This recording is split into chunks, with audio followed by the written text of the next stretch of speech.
Good afternoon, ladies and gentlemen. Welcome to this latest show, the eighth episode of the season 2 of the Diversey BW HOTELIER, the GM show series. We're well into our season 2 after just having completed the first rounds in the north, west, and south. We got back yesterday to the north. This is our fourth show in the north and a great one.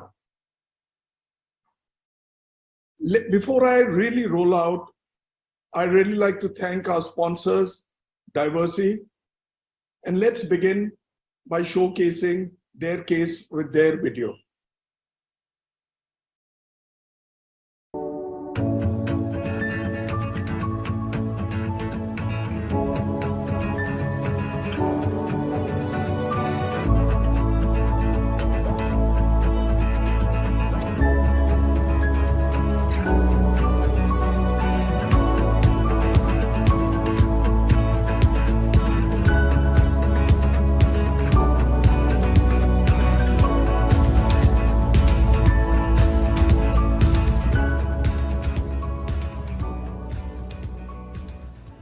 Namaskar and welcome back. Good afternoon. So we have a great show today and a stellar lineup again. Going by the viewership numbers, we already have one big winning series. Most of you have watched it live, and then many of you have watched it in the recordings. Thank you, viewers. Thank you, all the stars. Thank you, Team BW, for all your support and encouragement, and thank you, Team Diversey. We're really happy to partner with Diversey for the series.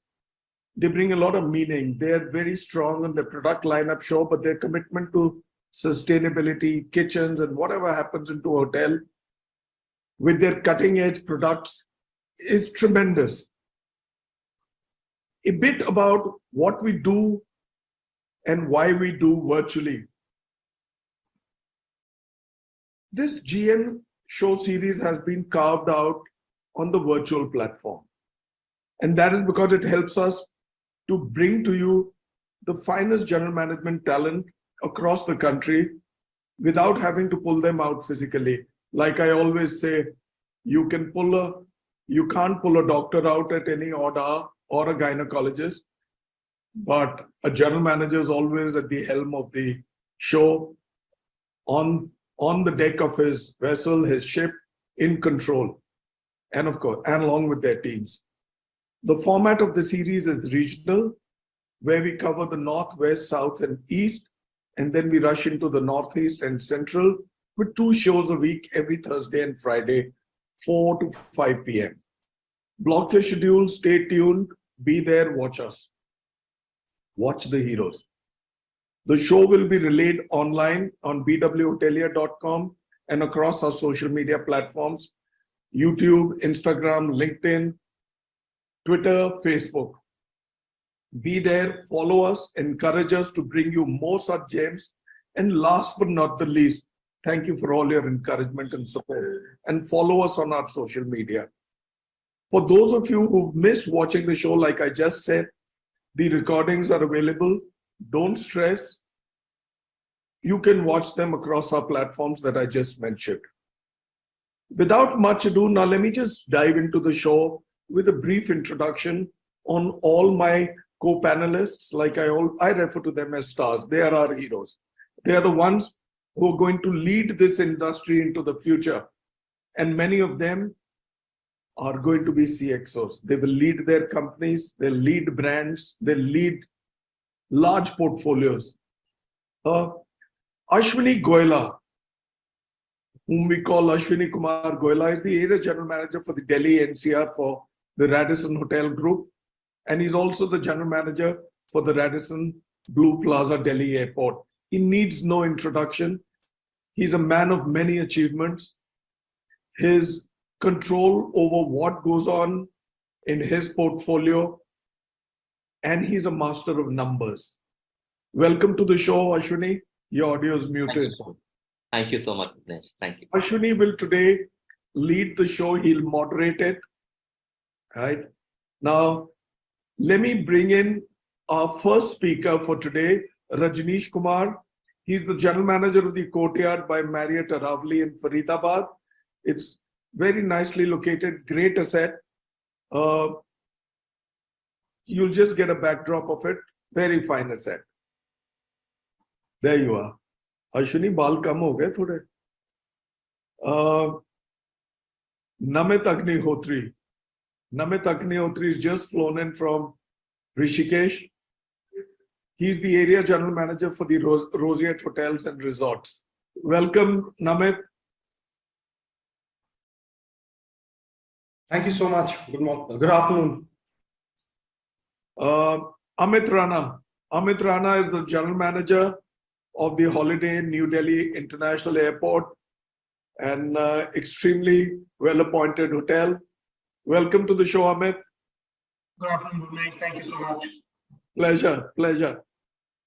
Mohit Kamal. He's the general manager of the Courtyard by Marriott Gurugram downtown. Very well-appointed hotel. Welcome to the show, Mohit. Good afternoon. Thank you for having me over. Thank you. Last but not the least, Shubhendu Banerjee. He's the general manager of the Crown Plaza today, New Delhi in Okhla. Welcome, Shubhendu. Good afternoon, Mr. Khanna. Thank you. Good afternoon, everyone. So this afternoon we have this stellar lineup, amazing show. Let us begin without much ado with these heroes, and I shall hand over the baton to Ashwini to take the show ahead. Thank you so much, Bhuvnesh, and really a pleasure to be over here with the fellow speakers and the other co-panelists. I think the topic is an amazing and a very exciting topic about F&B. I think this probably is going to be the next biggest revenue streams as we move forward. So without taking much of a time, we'd like to dive into the first question. I think I'd like to ask the first question to Rajneesh, who's recently opened a great resort. And Rajneesh, if you can just tell us on a high day today, after the 2-year dampener, banqueting and the Big Fat Indian Wedding Challenge, what are the opportunities, the X factor, and the reinvention innovation factor that you follow in the Avatar? Over to you, Rajneesh. Thank you, Ashwini, and a very good afternoon to all the co-panelists and all the viewers who are watching this brilliant show.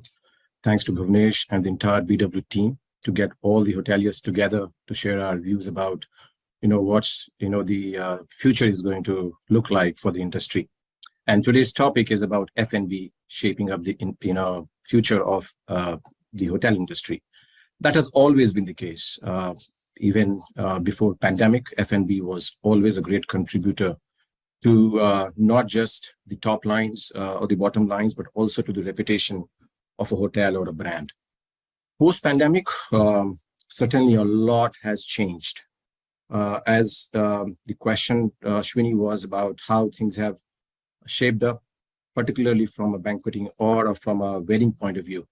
And you touched upon the big fat wedding. I would say, big fat wedding is not going away. It will always remain in the DNA of the wedding business in our country. However, what has changed over the last few months, particularly post-pandemic, is that the big fat weddings have become more intimate in nature. And as a result, these weddings have become more of a destination wedding. And this is what we observed, and we were really fortunate to kind of open the resort at a time when the pandemic was almost at its fag end.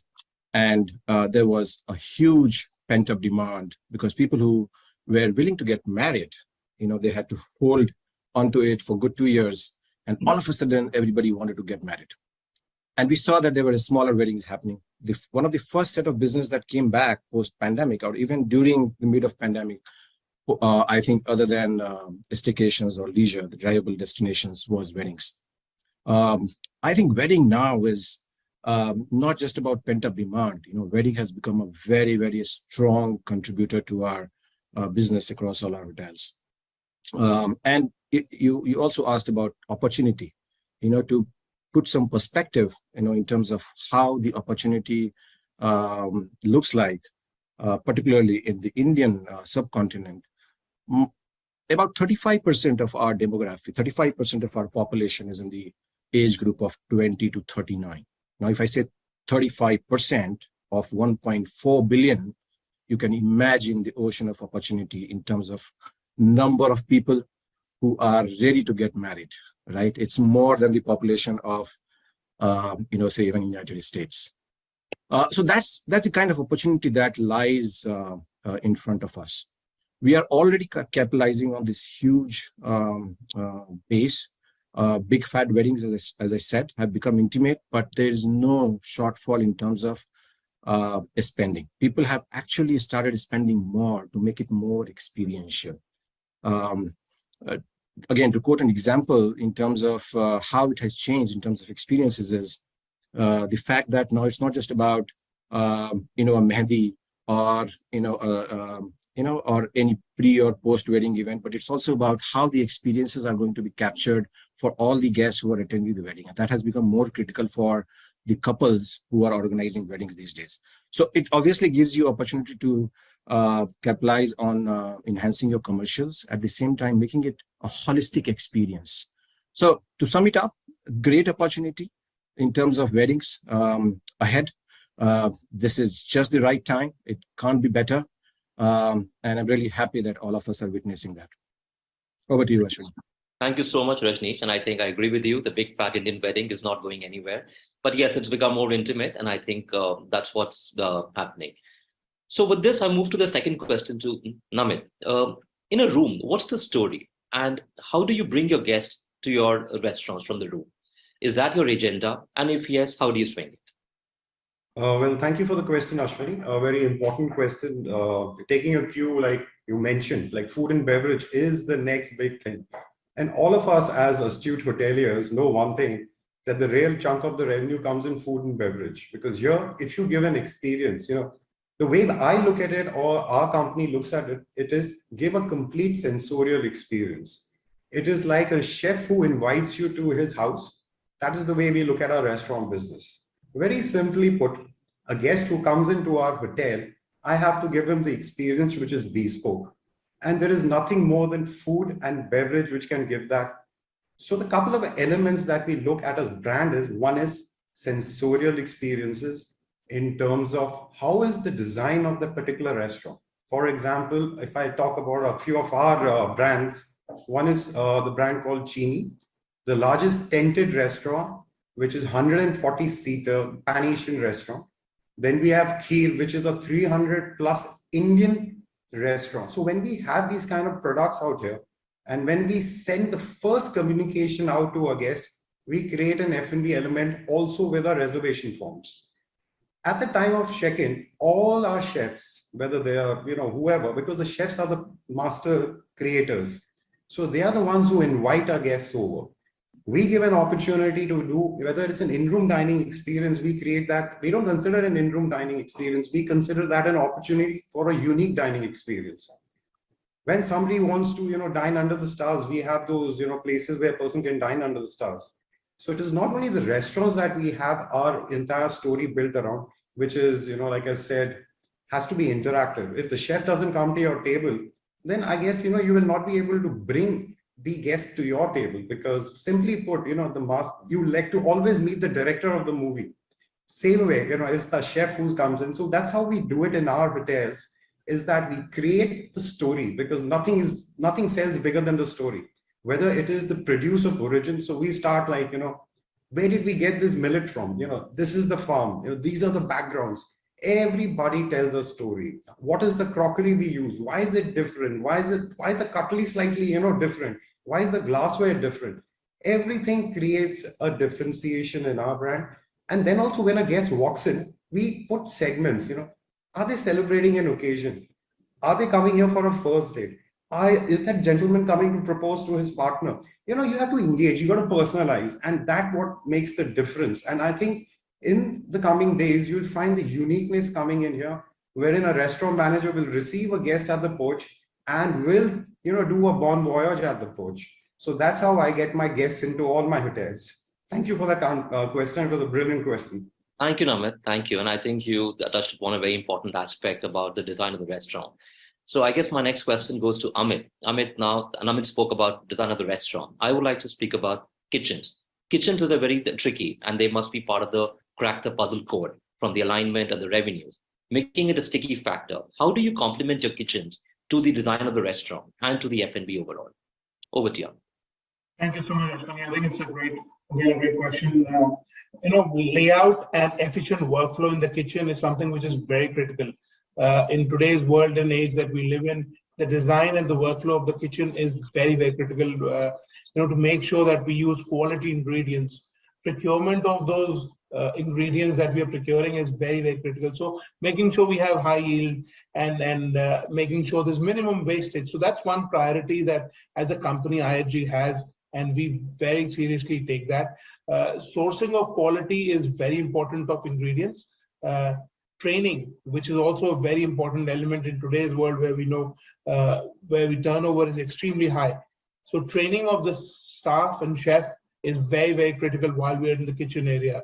Menu engineering is another element which is very critical. And I think that analyzes and gives a code of today where how effective we're running our kitchens, and menu engineering plays a very key role in it.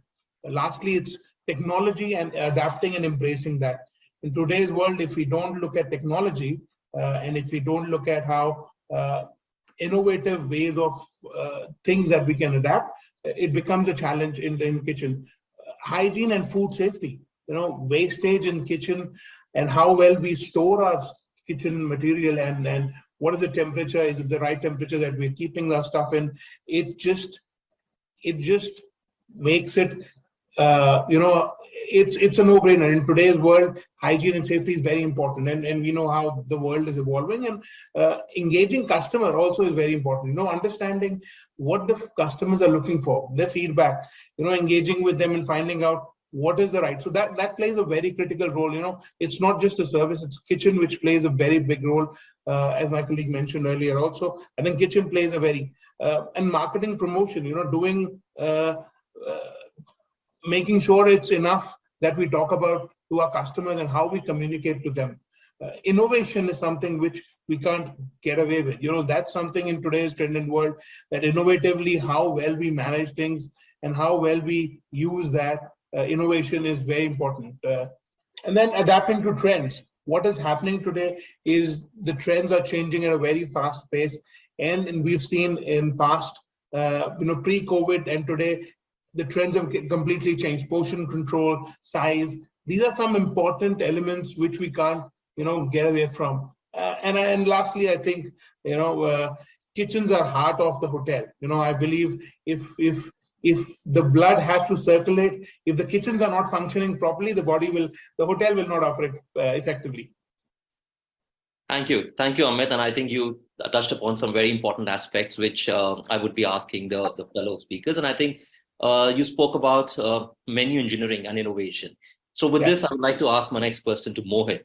Mohit, reinventing menus and catering to local and traveler cuisine sensibilities while staying relevant and keeping the fatigue away. And with fatigue, what I mean is that you need to balance it for your loyal guest or your aspirational clientele.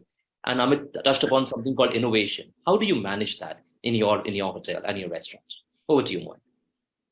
Thank you, Ashwini, and good afternoon, fellow speakers. Great question, Ashwini. Menu engineering is so relevant today because travelers, the number of visits in a hotel has increased so much. The number of vacations have also gone up, and people start comparing, right? So there is that aspect of local food. There is street food. You didn't earlier have hotels emulating street food. Keeping some bit of that in their respective restaurants. You see Sunday brunches. There is so much of a very high element of local street food, whether it's Indian, whether it's Asian, right? That's one part. There's comfort food as well. Yeah, a lot of your burgers, sandwiches, right? Pastas. You can't not have a dal makhani and a butter chicken if you're in this part of town. So yes, you can have you have sushis, but your menus need to have some of these items as well. And I think it's very, very relevant. And I'm going to touch this thing about menu engineering. Menus today have gone to that trend of having actually been changed over a factor of about 3 months to about 4 months. There are food promotions that happen.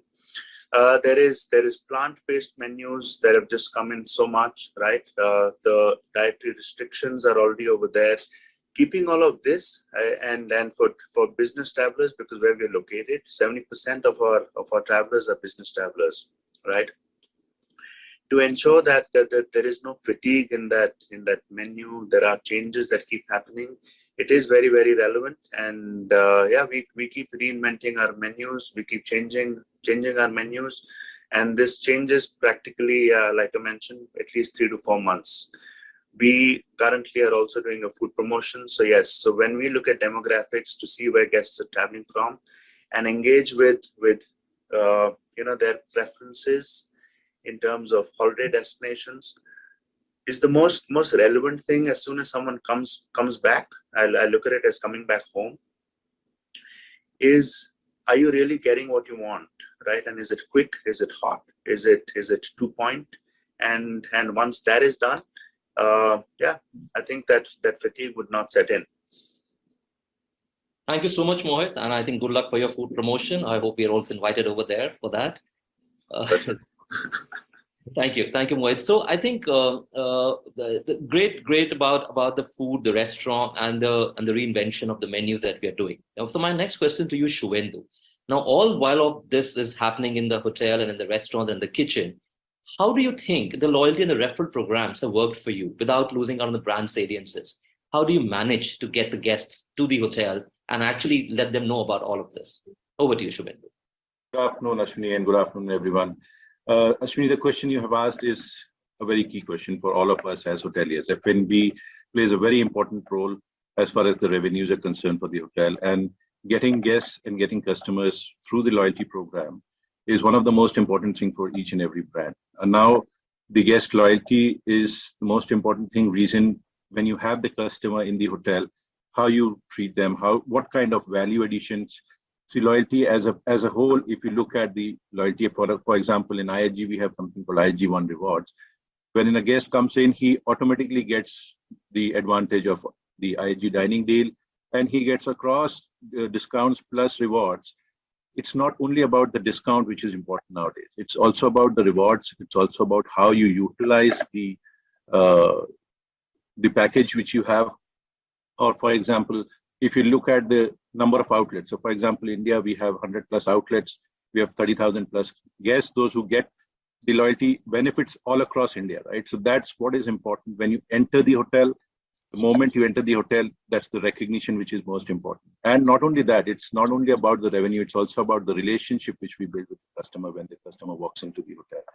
So I believe loyalty plays a very, very important role. And for us, 50% of the hotel revenue generates from F&B, and with the catchment area for my hotel, for example, we are in an industrial area. So we have a lot of customers, those who buy the loyalty program, because they not only want the discount, but what they want is the experience when they come with the other guests or their customers.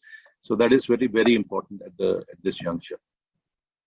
Thank you so much, Shuvendu. And I guess that's a very nice summing it up about how loyalty and the referral programs have worked for you. And I think that's true. That's Ashwini, can I slip in one to you? I mean, aap sab pooch rahe ho, because you're somebody who lords over a good portfolio and a great brand, right? So the Great Kebab Factory. Tell me, food is never an easy topic for anybody when it comes to discussing food. But there is no taking away from the fact that food is for life. I mean, we are there. Imagine if we had shunts like filling in CNG, petrol or diesel, right? And there'd be no taste. What would life be? Life is beautiful. Yes, smaller the portions, better for old hags like me. But food is great, and we have to keep reinventing. Why is it that we keep rushing back home to biwi ka khana, maa ka khana, ghar ka khana? what can hotels do, right? But we also have to control wastage. When we cook portions at home, we make it in a manner that we consume what is made and nothing goes into the refrigerator. Yes, some bit will, right, and will get carried over, but we should try not do that. Let me hear from you as your expert view on how you've managed it. What is your vision, strategy, and plan at the Radisson Blu Mahipalpur or your entire portfolio? Thank you. And I think a very, very relevant question. While we speak about reinventing menus and we speak about menu the creation over here, Bhuvnesh, I think it's also important to see how we can manage revenues and also control the wastage aspect of it. So from the revenue aspect, as I mentioned, that this stream is going to be one of the biggest streams as we move forward. I think we all would agree that rooms we have all optimized well over the years. All brands, chains, hotels have really optimized in terms of the room revenues with complex revenue management softwares, algorithms to know and optimize on the high demand, low demand dates and manage it. I think from the revenue management for the F&B side, though we've spoken about it initially, but it's something which is still yet to come into full force. And that's something which we are trying to do at our hotels over here. One is weekday, weekend pricing, or even pricing for early bird diners, late diners, charging on a weekend a higher the surcharge or paying for that, and something in catering which is called revenue per square feet. So I think post COVID, a lot of hotels have started charging minimum revenue rental for the food, because it's not just about the food rates anymore. And I think that's something which you do in terms of menu curation. So my colleague spoke about things like menu curation and reinventing menus. That's something which we do very at our hotels and in our outlets and even in the portfolio. And look at our ABC. And A is the comfort food and the staple food, like Mohit mentioned, butter chicken and the dal makhni that you need, without which you're not going anywhere. And the B and C are the aspirational food that obviously today the people want Instagrammable food. I mean, more than the taste that they need. They want to first click pictures. They want to click a picture first, and they I wonder how we ate food for all our years without taking a picture. I mean, we needed a fork, we needed a knife, we needed a spoon. But now you need a camera. To create a fixture for a mobile. I think you could do that. So that is what you need today. So you need your B and C's as your Instagrammable food, because I think the audience today and the target guests today have become very experimental, and they like to experiment and explore the new food and the cuisines. And that is, I think, a good part, because they're ready to pay a higher cost for it. And it, of course, as Rajneesh mentioned also in the start, that it's also a reputation build up for your outlets in the local market. So that's something which we do over here, and we study our menus to a great degree. In terms of the wastage and the cost control, I think the portion size, and I think at our hotels we do a la carte and a la minute portion sizes, both for buffet as well as for a la carte. And the portion sizes are again seen and checked. I think gone are the days when you mentioned old hags. I don't think so, Bhuvnesh. I think everybody is very wellness conscious now, and people don't want to have too much of it. They may want to have a variety of food, but not have to go to bigger portion size. And there are outlets in our hotels where we have serves 1 or serves 2. That lets the guest know how to order, or what to order, and how much to order. And that makes it simpler and easy for the kitchens to cook for a 1 or a 2 or a family size portion size. And also to ensure that even the food on the buffet is not lying for 2 hours, 3 hours without being touched. So it's made in a smaller portion, kept on the buffet, kept fresh, and so that once it's consumed within half an hour, again a fresh portion comes in. And I think the guests today understand that, and they're absolutely fine to wait for the food to come and get fresh food at the buffets, so that we are able to control the wastage. So that is something which I would say, of course, and of course also the fact that the menus have become slightly smaller in size now. Now people don't have large menus, so that you don't have a heavy mise a plat that you need to keep with yourself, whether the order will come or not come. So depending on that, people today are happy to have smaller menus so that we don't keep too much of mise a plat and that goes to the wastage. And of course, the chefs are being very, very creative today to see how the food of the menus can be used from one to another area, and how to recreate the food which probably may get wasted. So I think that's something which we follow at our hotels, and that's something really work for us. So over to you. Tell me, how do you measure wastage? Do you weigh them? What do you do? So do you cycle them? what happens to food wastage? Do you share it with the catchment with people all around you? So no, Bhuvnesh, we are an ISO 22001 hotel, and that doesn't allow us to serve any food which is lying for such a long time to be served to anybody over here. So what we do is we've got an organic waste compost wherein we put all of this into a compost and use it for fuel that we would like to use it for. So whatever wastage that happens across banqueting or across the F&B outlets, but we don't like to give it to anybody because that is something which is food not edible for the catchment area, and that's something which we follow at all our hotels over here. And in terms of weighing of wastage, so we have two ways to do it. One is our software that tells us that how much of the food is received and how much of the food is churned out into the consumption at the end of the day. So it's a very simple software that tells you how much items and how much of the portion sizes have gone. The recipe quantity is fed into the system to tell us what happened to the food away from that. So tell me, we were discussing in a show last week, live kitchens is actually a way through where you can make real-time quantities, right? And what the guest wants. But yes, it takes a lot of time, but then you're not generating waste. You're not cooking in excess. Absolutely, Bhuvnesh. I totally agree with that. Yeah. All right. Can I take a short commercial break? Yeah. Surely.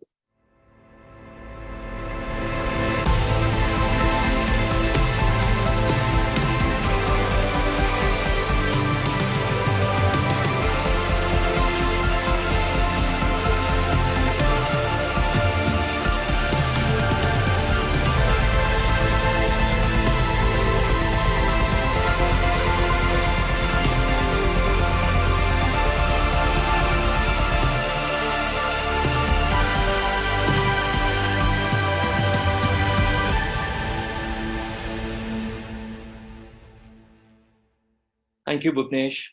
Okay, so welcome back. With this, I would like to ask my next question to Rajneesh.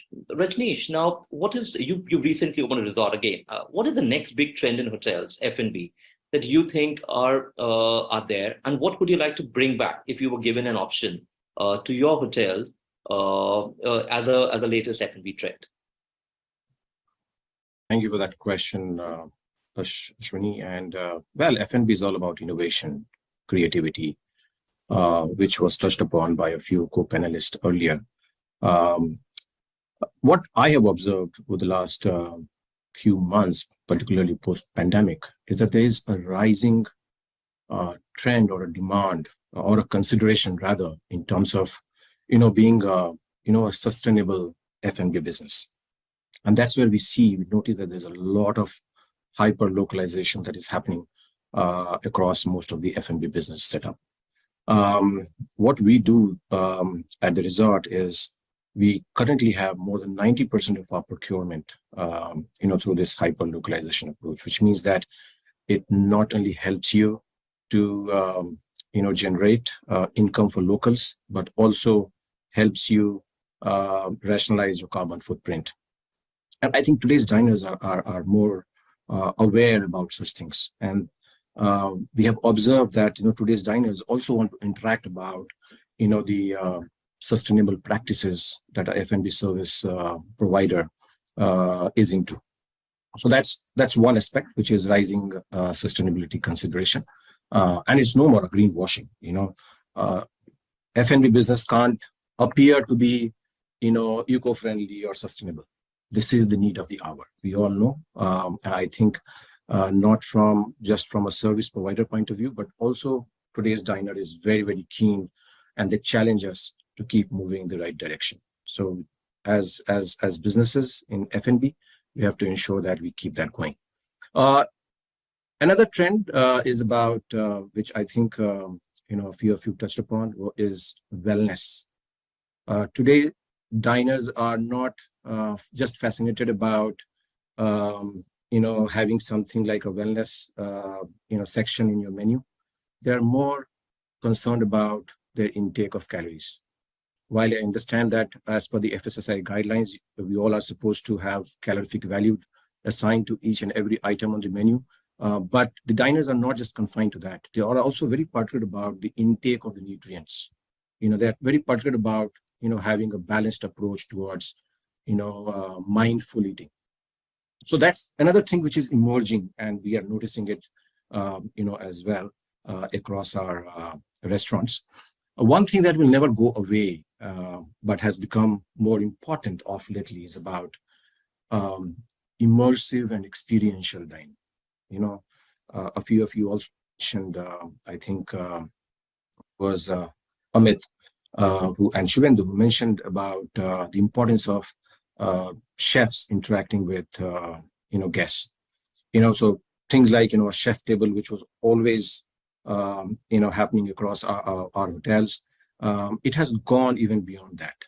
If I say immersive, today's diner wants to be surrounded with things that could add up to the experience. And I'll quote an example. Being fortunate to be at a location where we are surrounded with a lot of greenery, there are a lot of organic farmings, all around the resort. What we did was we tied up with a few local farmers with the intent of, creating employment opportunity and source of income for them, which turned out to be a big success story for us. Was creating picnics in the farm, creating dining experiences in the farm. We would take a bunch of guests, to the farm. It could be close family members. It could be, top level leadership, or, of a corporate as part of their offsite team building. We would take them to a local farm, and everything, like we used to do, farm to fork, right? Now, a guest today's diner is able to see things happening in a surrounding which is more immersive. So that, I think, people are appreciating, and a lot of focus is being given, and that obviously is a trend that we see in the F&B space. Another is, and I think Bhuvnesh and Ashwini, you also highlighted, was about digital media technology. I think based on a survey which I was probably reading through once, 62% of today's generation, the so-called Gen Z, they are digital native, right? They are driven to your restaurants based on what they see on your Instagram or your social media pages. So it's not just about putting a post in a social media. You have to be very, very mindful about the content that you create. It's about the virtual experience of a diner that plays a critical role before the diner is even placed in the chair inside your restaurant. So that's another thing which is coming as a trend, and that will only evolve as the digital penetration happens. Mohit, I think, mentioned about having plant-based offerings in the menu. Again, I think based on one survey, 52% of the people felt that they are flexitarians, the so-called flexitarians, which means they are not vegetarians, but they are very conscious about getting there at some point in time, right? So it's very, very important for F&B business across our hotels to start looking at that trend which is emerging. More and more people opting for vegetarian options in the menu, particularly plant-based, right? As a thumb rule, what we follow across all our hotels, including this resort, is 30% of our menu selection is plant-based. And there are plenty of options available today, plant-based, from a seafood to, a dairy, right? You have got all these options available, through plant-based these days. So a lot of diners are actually opting for plant-based menus. Most of the QSRs, like even say a McDonald's of the world or a KFC of the world, they are also getting into, having those items on the menu which are plant-based. So obviously that's another trend which we, see happening, and we are already in line with ensuring that we follow the suit and we have these options available. So yeah, these are some of the trends that I can think of, Ashwini. Ashwini, I'll just come in over here, because talk about trends of getting into plant-based menus. That is not by choice, that's by force, because that's a trend, right? So they want to go along and they want to sail with opportunities. But I guess somewhere we've got to be responsible, and we've got to set trends and take calls. For instance, I don't want to, put my weight behind this, but I am a so-called inflexitarian, right? So, I mean, I'm somebody who's a vegetarian. I've not known what any other food is. But yeah, I guess somewhere we've got to take responsible calls that, look, this is what we are going to do. So that 30% is, I think, a lower bar. We should lift it, but that's my opinion. Back to you, Ashwini. You are the same case. Thank you, Bhuvnesh. I think this. So thank you, Rajneesh. I think some good trends that you mentioned, and I think I agree with Bhuvnesh. This has to now move on with just and we raise the bar. But I think it's a great start that's happening across most of the hotels and most of the companies. So I think that's where we come to. And you spoke about sustainability, Rajneesh. You talk about flexitarian and the experiential dining. So I think, yes, that's something which everybody would want to move into. So with this, I would like to ask my next question to Namit. Namit, with all of these trends happening around us, how do you manage the alignment challenge with behind the wall kitchen ops with the chef and his team? It's not very easy to convince the chef to do what is this, and usually the chefs have their own voice and their own choice. How do you handle this at your hotels? That's a very nice question, Ashwini, because it's all about like your tagline of the show. It's all about leadership, and leadership starts from the helm. And here, what we do is like we have a very engaged management style, wherein which the restaurants are led by the chefs. In terms of cost management, in terms of the F&B service, how they want to do it, because at the end of the day, they're showcasing what they produce. The way we see it as a brand, whether it's our European hotels or India-based hotels, what we look at it is as these people are restaurant owners. These people bring in the maximum revenue. These people need to have a very robust system of understanding yield management. They need to understand what raw material costs are, what are recipe costs.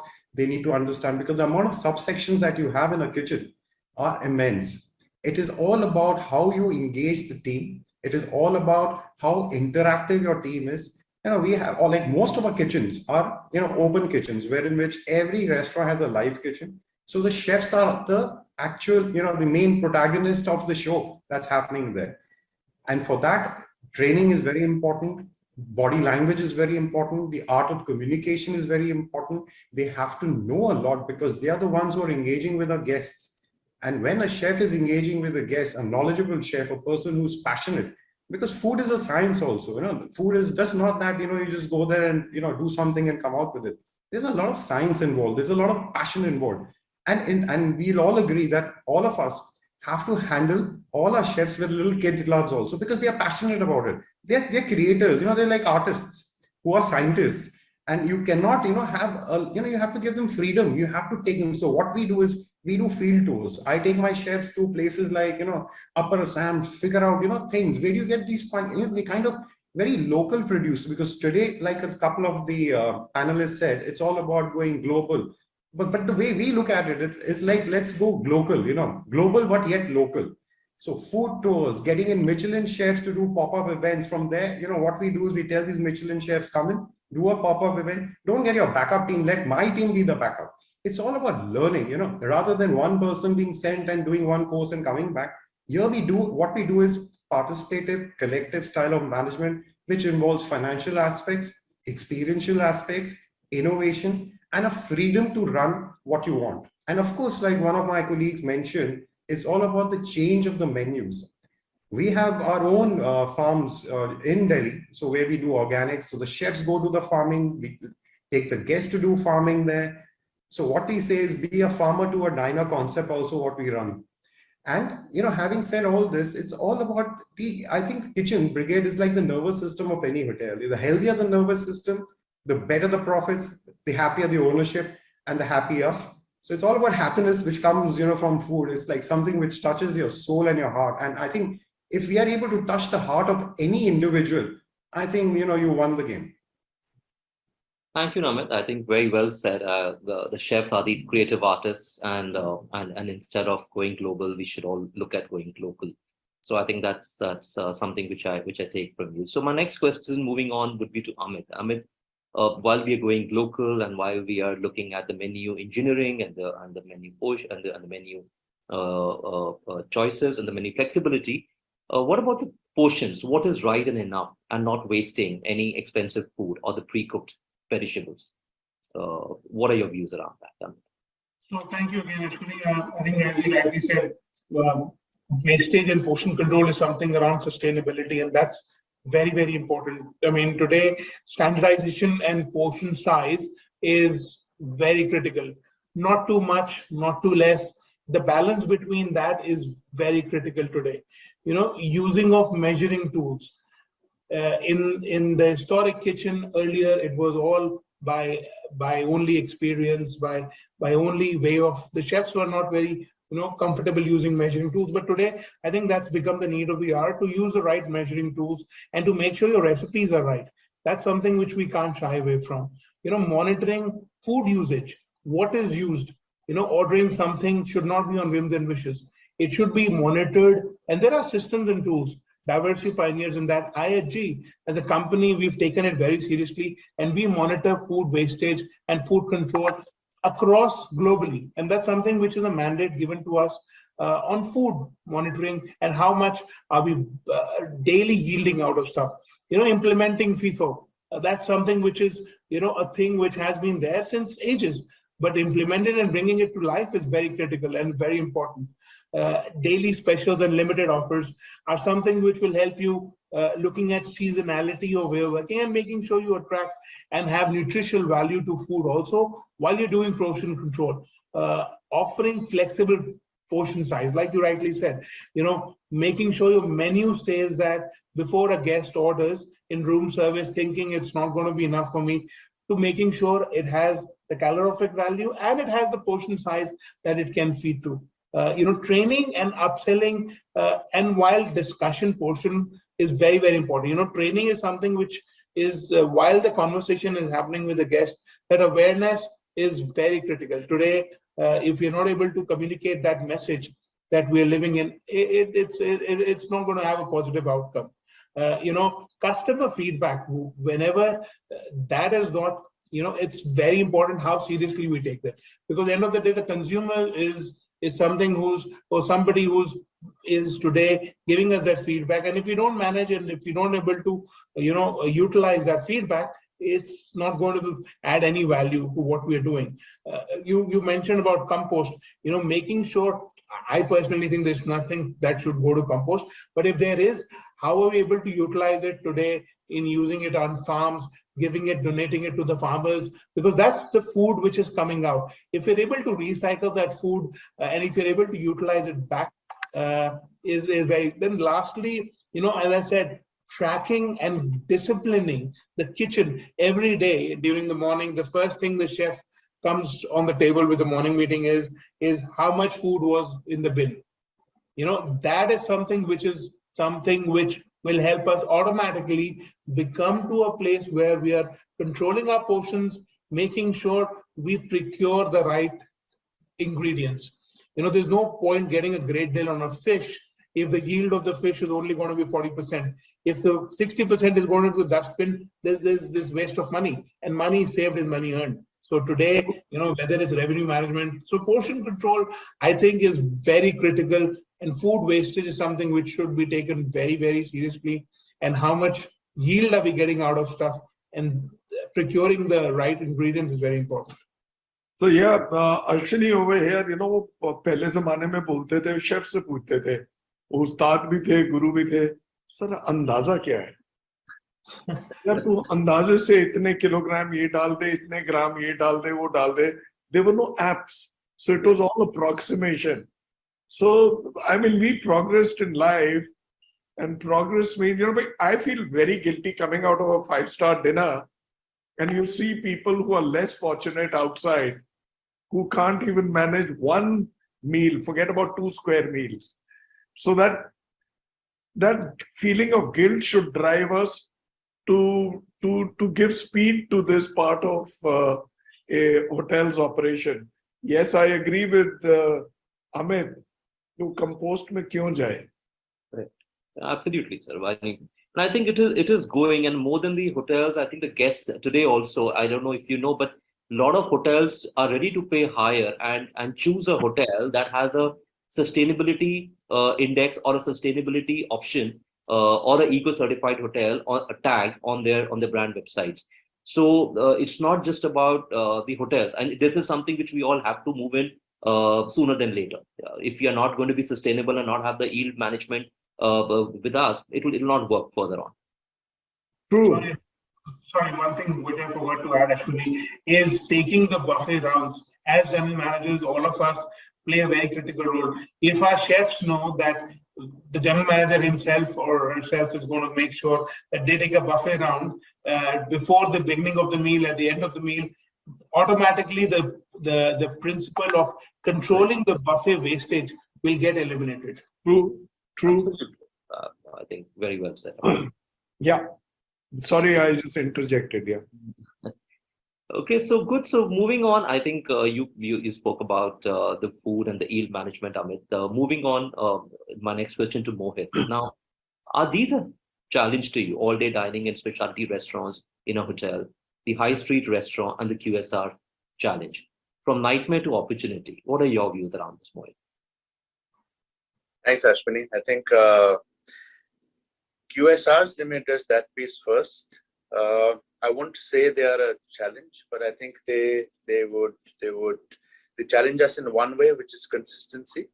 Because one of the things that a lot of guests come back and sometimes say is like, oh, you know what, aaj ye chef hai, isne banaya to bahut maza aaya, you know. And if there is someone else who's unable to make it that way, yeah, then it's like, theek tha, lekin wo baat nahi thi. You know, so when you get to hear about some of those things, is where I feel that QSRs definitely challenge us in terms of consistency, and for which we do something which is called a taste panel, and this is something that Marriott follows all across. Yeah, so if you've got one chef who's a specialist, we try and ensure that there is a number two, there's a number three person who can obviously work around that same piece and ensure that consistency stays across, whether that main specialist is there or not there. Talking about yeah, you know, and then about personalization, what you can do in a restaurant for a guest in terms of personalization, in terms of customization, in terms of some bit of creativity, adding extra spice, low spice, all that is something that you can do within a hotel, which I think guests also do want. The other piece is also in terms of freshness, you know, because a lot of fresh food, the portion size is controlled. Someone say, oh, मेरा fries थोड़ा कम कर दो या थोड़ा ज़्यादा कर दो, add something more. Can you try and work around some of those things? Definitely that is done. So yeah, I wouldn't say that there is a challenge as far as QSRs are concerned, but yes, there is always a learning that has to happen. Standalone restaurants, oh boy, they're giving a run to hotels for money. You know, there was this moment and there was this time where you wanted a great experience, you had to only go to a 5-star hotel.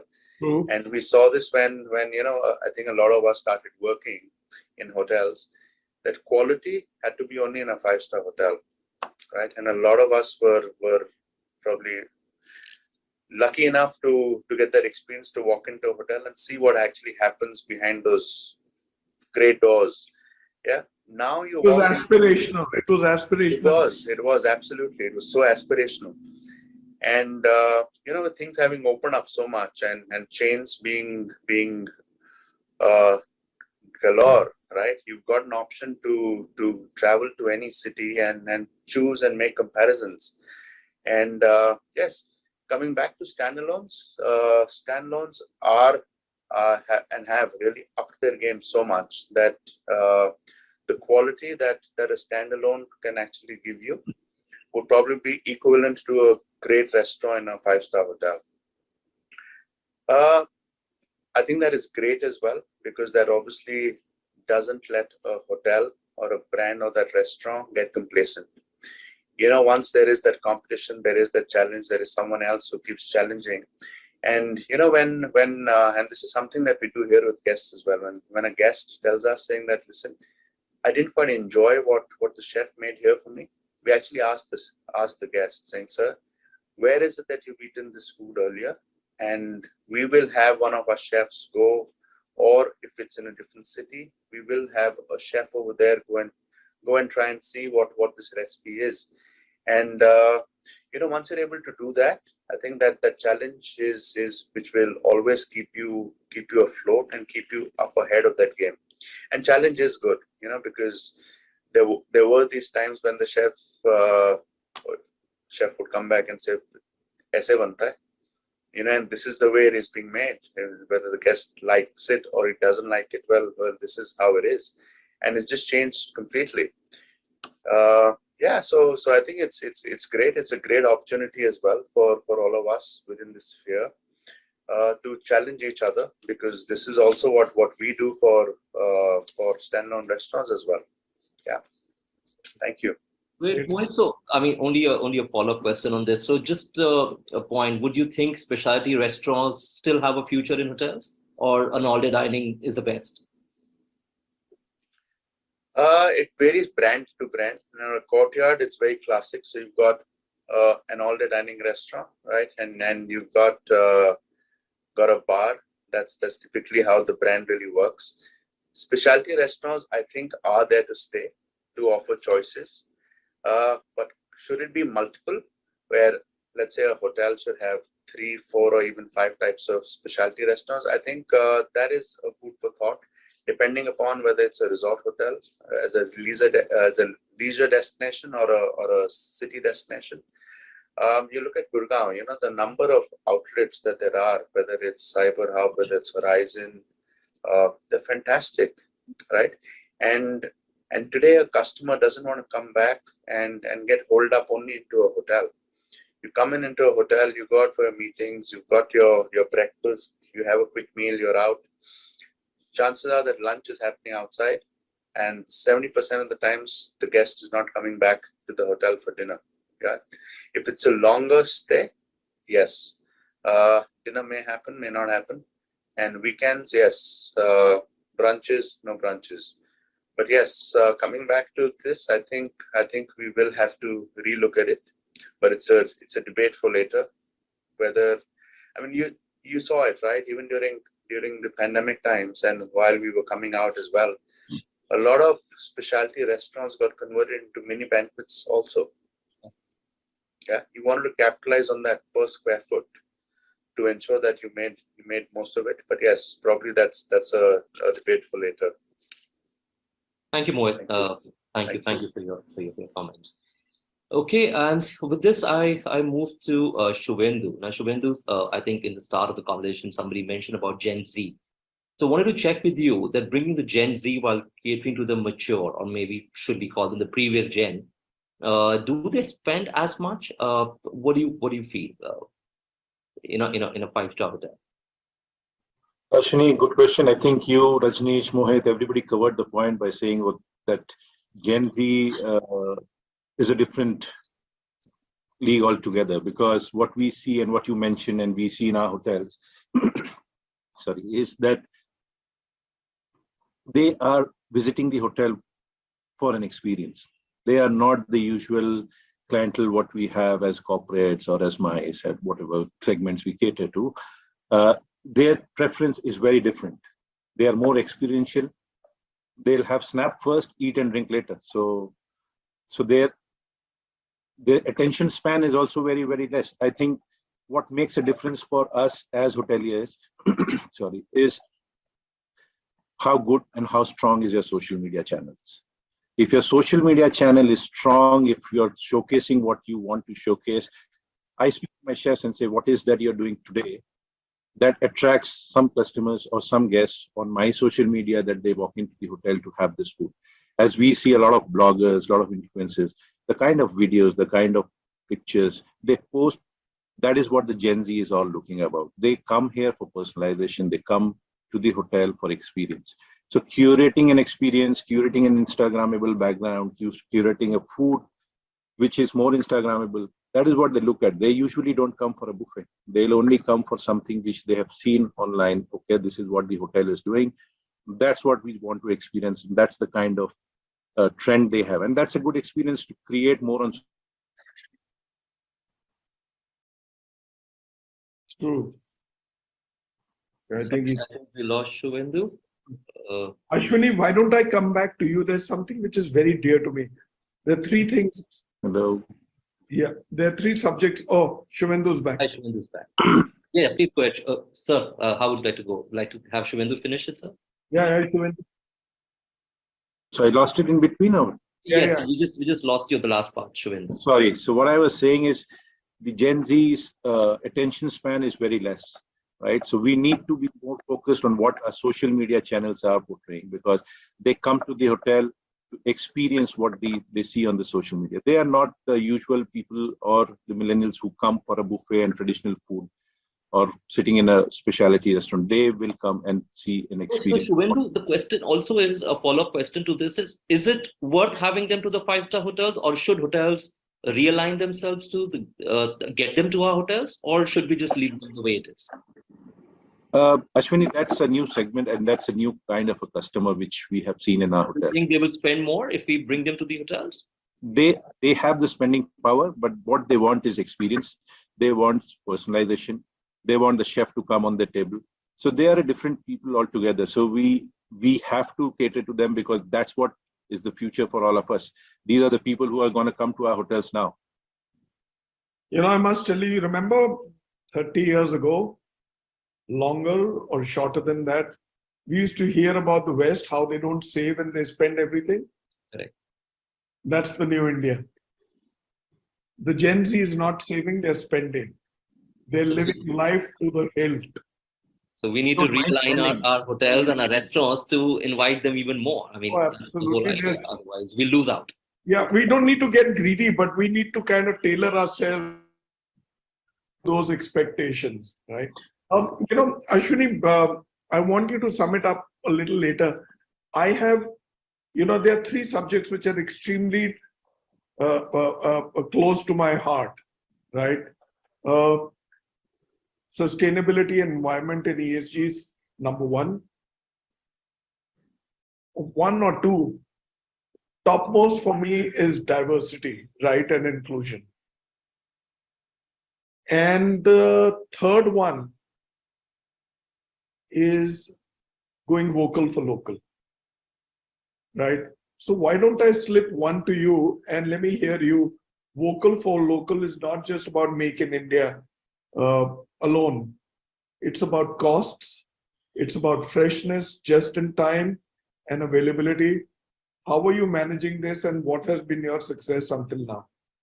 I think very, very well said. And this is again something which I think we spoke at the start, is that this is not going to be an option anymore. This has to become the sustainable is the new way of working across all our hotels and all our restaurants now. And I think local sourcing, Rajneesh mentioned something about farm to table concept or farm to fork concept. I think that is something which is we are also starting to follow that, but it is not at the moment possible for all our or the entire menu. But then at least a good part of it has started. So there are certain farmhouses that our chefs have actually gone and contracted with. So that helps us to get a cost effectiveness. That helps us to know what the seasonal produce is going to be. And that helps today the chef to curate his menu. And as we heard that the menus are now getting changed every 2 months, 3 months. This helps my chef to curate menus that are able to invite these local sourced products into the hotels. Some hotels like the resort and the leisure destinations can do it better. The city hotels obviously need to also cater to a variety of segments of guests who are coming over here, and also the fact that it needs to be available all the time. Hence, there is a small section that has started on, and this is gradually moving up, which is called the local sourced organic food, which is coming in. The fact that it is fresh, it is sustainable, and it is also just-in-time availability. That means you cook when the guest needs it, and otherwise this is remained fresh. It also helps us to keep our menu flexible. It also helps us to ensure that the fatigue of people having the same food doesn't come into play. And there is a new option. There is something new that's coming in. In fact, today the guests are even happy to pay slightly higher for food that is organic, like the cage-free eggs, or something which is coming out of a fresh farm. That the guests are even happy to even spend slightly more. So this is something I would say is not just a trend anymore now. It will gradually move up from the trend to becoming the new ways or the new norms for all of us to eat. Excellent. Do you want to close the show? We've had a great session, an extremely important topic. After you've done your bit, I'll come in. Sure, Bhuvnesh. So I think thank you to all, I would say, for your valuable comments and the views. I think we captured some good insights today about reducing carbon footprint, about the design of the restaurant, about chefs, how they are being the creative artists over here, how we could have a passionate chef actually become flexible in his approach, how we get a Michelin star chef into our hotels, but having our brigade look after the food. The portion sizes, a very important aspect, I think we all touched upon, how we need to ensure that the live kitchens that we have are creating the portion sizes which are actually enough, and we are guiding the guest of how much to order rather than earlier upselling the guest and taking more of the orders just to increase the revenue. I think that responsible business aspect has come into all our hotels, and that is something which we heard in this afternoon over here. Something called the flexitarian that we hear, and of course the organic and the sustainable farming, and the food that is now getting directly from the farm to us, minus the pesticides. Happy to see that the guests are ready to pay more for food which is organic and which is sustainable, and also that we control our wastage and not let our food go into the compost, as one of our panelists spoke over here. So with this, I think, Bhuvnesh, I'd like to sum it up. I think the food and beverage, as we said, is going to be it was always, but it's now going to be even more relevant as hotel revenues have optimized in rooms. And there is a revenue per square feet option and opportunity, the revenue management that we have both for catering as well as for our rooms, for our outlets. Something which is about specialty restaurants versus the all-day dining. I think specialty, as our panelists mentioned, remains to be there. There will always be a certain niche of guests who want a variety and not just have be there in all-day dining and try out the specialty restaurants.